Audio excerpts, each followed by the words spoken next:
Fala, meus queridos, mais um vídeo aqui no nosso canal. Hoje é um vídeo um pouco diferente, porque hoje não é bem uma devocional, nem bem um estudo teológico, mas hoje eu quero expressar uma opinião. Viralizou essa semana o vídeo do Felca sobre a adultização das crianças.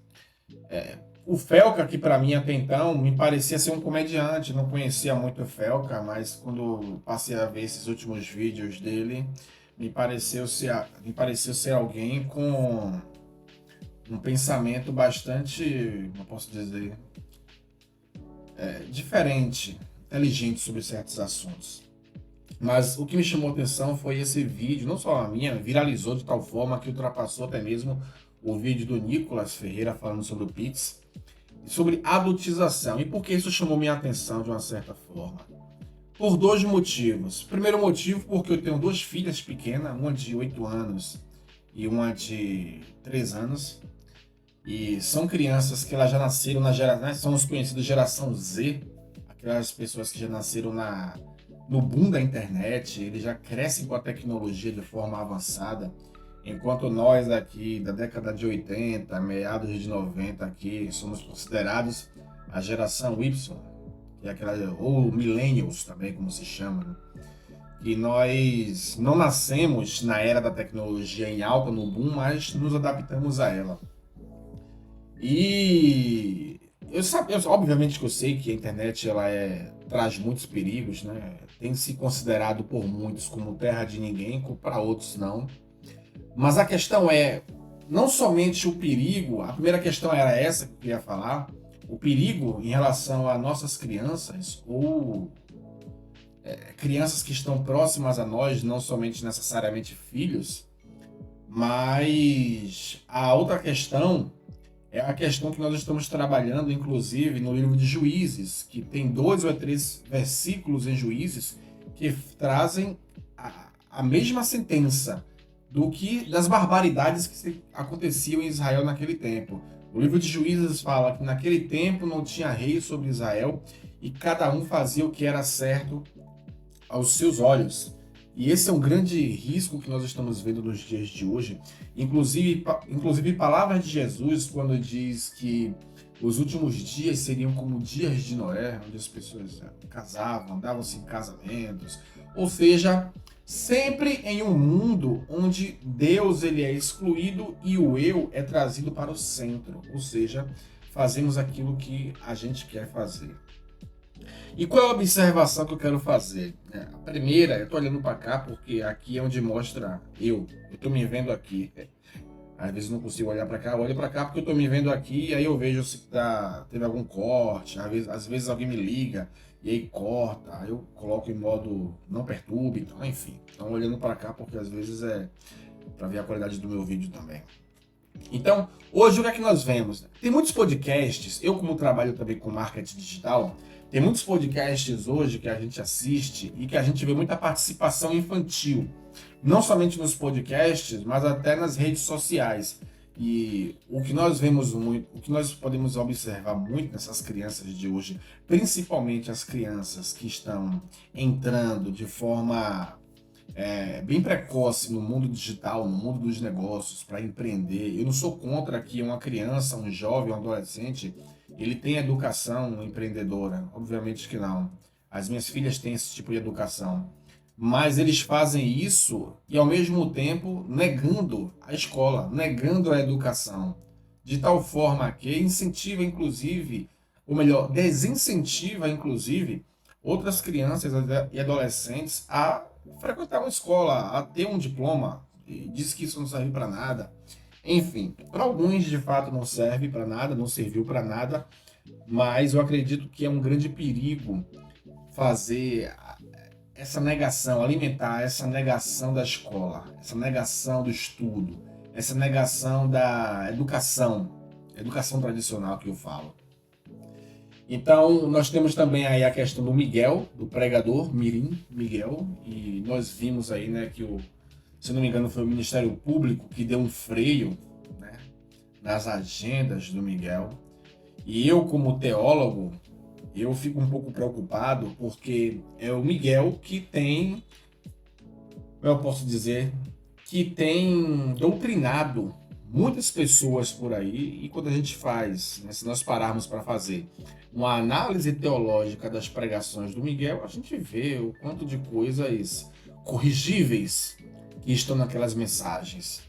E é um grande perigo, porque esse tipo de movimento de pregadores mirins não é recente, apesar do Miguel ter ganhado uma proporção muito grande, não é algo novo, mas é algo que, na minha visão, é preocupante em relação ao Evangelho.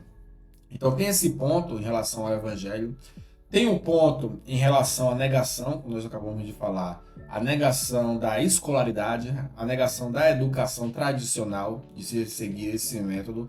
Você pode ser empreendedor, começar desde novo, você pode, mas o perigo, na minha opinião aqui agora, o perigo de você ser empreendedor é você ser empreendedor negando a educação tradicional, negando a questão da faculdade. O mundo vai precisar de médicos, o mundo vai precisar de engenheiros, o mundo vai precisar de advogados, o mundo vai precisar de psicólogos, e talvez para esses jovens, principalmente, que falam essas coisas nos dias de hoje. Uma outra questão também que eu queria falar é que, como psicanalista, né? Eu falo psicanalista porque, tipo assim, já concluí a questão da psicanálise, mas ainda não tenho o diploma. Então, vou falar psicanalista aqui entre aspas. Os transtornos que isso pode gerar para crianças. Isso foi falado em alguns vídeos, inclusive, e eu vou repetir aqui porque isso aqui é algo que todos nós sabemos. Eu tenho 37 anos, hoje eu sei lidar com críticas em relação a minhas opiniões, em relação ao que eu faço, em relação ao que eu falo. Eu sei lidar com críticas tranquilamente. Será se uma criança de 8 anos, como minha filha, que já está exposta a redes sociais, será se ela sabe lidar com a crítica? Minha filha estava gravando alguns vídeos para a internet e vídeos de meme, até eu filmei alguns vídeos de piada, de comédia, coisas engraçadas, a gente tentou fazer aqui juntos. Mas a internet, ela deu voz para todos os tipos de pessoas, inclusive aquelas que estão ali simplesmente para destilar ódio. Pessoas que estão ali somente para criticar. Pessoas que estão ali tomadas por inveja, tomadas por remorsos, por raiva, e estão ali para expressar suas opiniões, e muitas delas por trás de perfis fakes. E ali faz críticas, né, a todo tipo de conteúdo que você posta na internet, talvez inclusive até esse meu aqui, se por algum acaso alguém vier assistir. Será se essas crianças estão preparadas para lidar com críticas?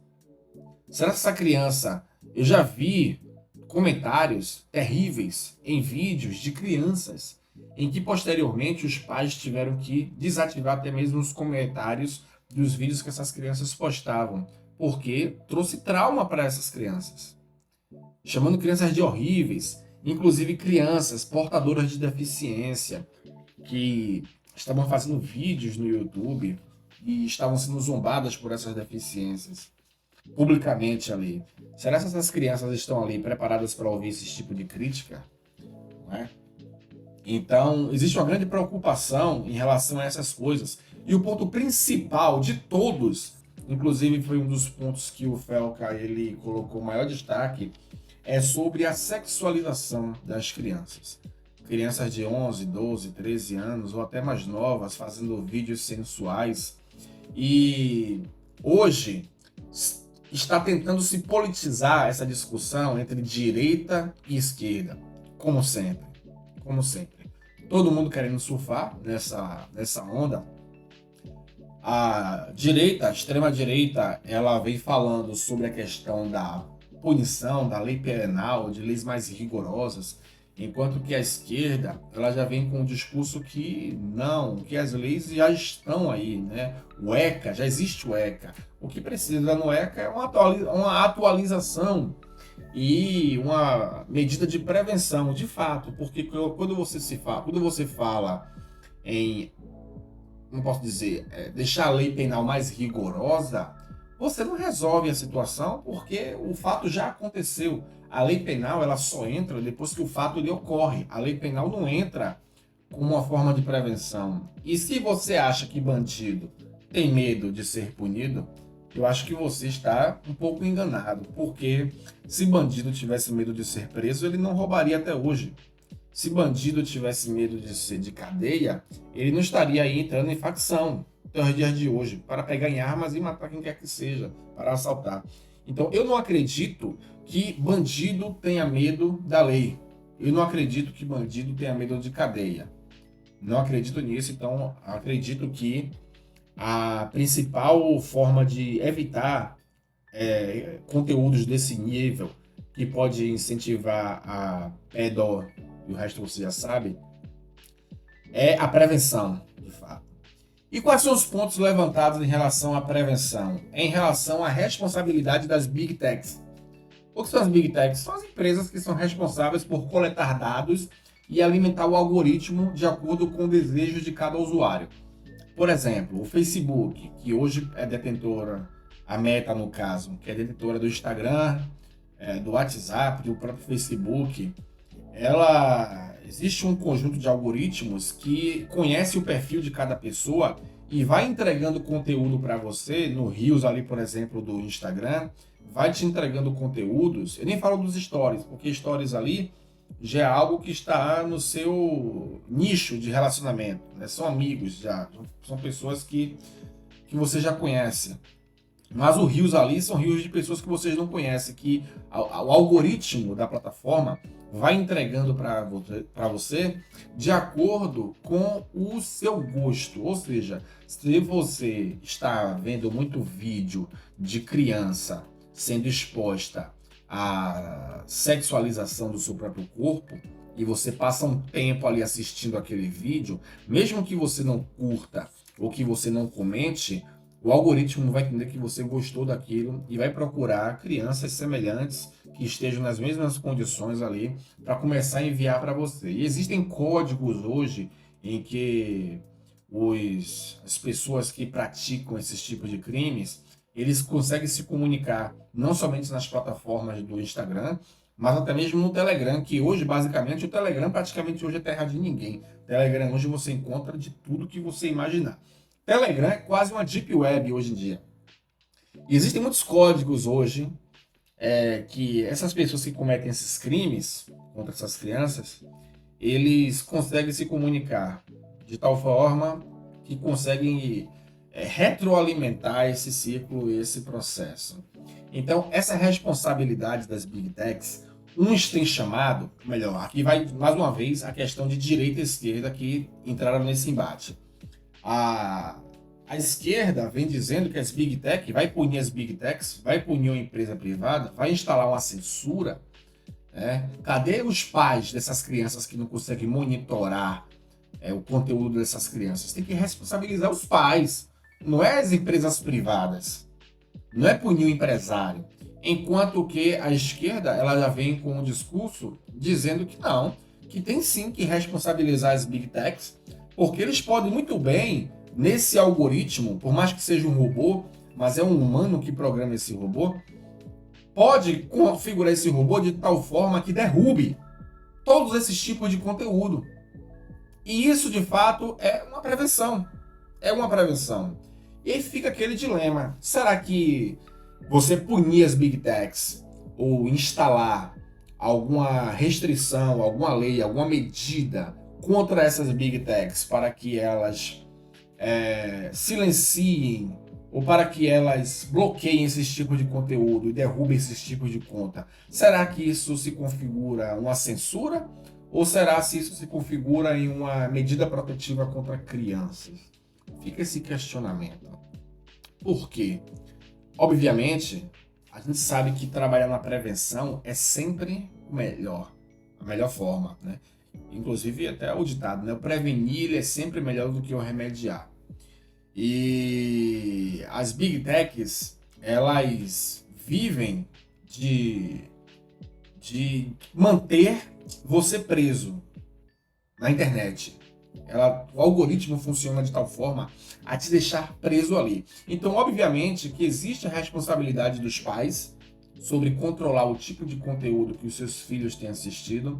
Inclusive, minha filha tentou criar uma conta no TikTok por várias vezes e foi banida justamente por isso. Ela foi banida porque é uma plataforma que, assim como todas as outras redes sociais, ou a maioria, ela traz em sua configuração, em suas regras, a política de ter que ser maior de idade. E comecei a olhar de uma forma mais próxima para isso. Nós já fazíamos um monitoramento aqui em relação às coisas que elas assistiam, só que agora eu percebo que o monitoramento tem que ser mais rígido do que estava sendo. De tal forma que eu até cortei aqui 90% do tempo de exposição a telas. Porque não traz somente esses perigos da internet, mas também traz problemas cognitivos para a criança futuramente. Então, existe essa questão que eu estou falando sobre a responsabilidade dos pais em estar monitorando e controlando aquilo que os seus filhos assistem.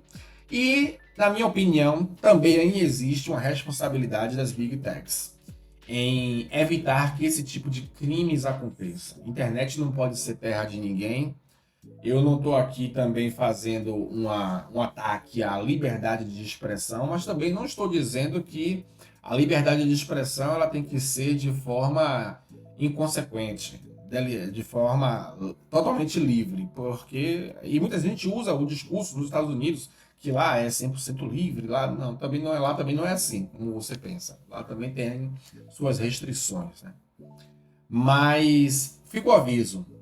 Eu volto aqui ao início do que eu comecei a falar sobre o livro de Juízes, que traz muitos exemplos para nós, principalmente exemplos de calamidades, de desgraças que acontecem no reino de Israel, porque não havia rei sobre Israel e cada um fazia aquilo que era correto aos seus próprios olhos.